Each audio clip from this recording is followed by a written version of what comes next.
college football revenues and postseason revenues are worth about 50% of that. You're looking at $60 to $70 million in the impact here. A season without college football goes well beyond you not having anything to do on Saturdays. Aww. Last year, Clemson Athletics brought in over $145 million in revenue.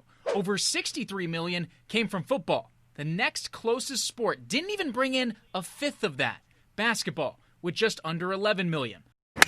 All other sports combined brought in $11 million, with the rest made up in the non-program specific category. So cutting other sports doesn't solve the issue. 1, 2, 3. Take, for instance, a D1 school's cross-country program, which is only about $400,000 to $500,000 in savings if cut. How about baseball? In most cases, that's only $1 to $2 million for a school, barely leaving a dent in the debt. The challenge isn't increasing revenue, it's limiting spending.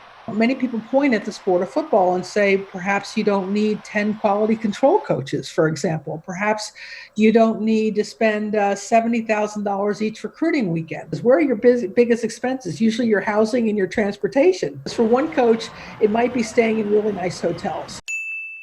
For another coach, it might be making sure they're on a bus with Wi-Fi.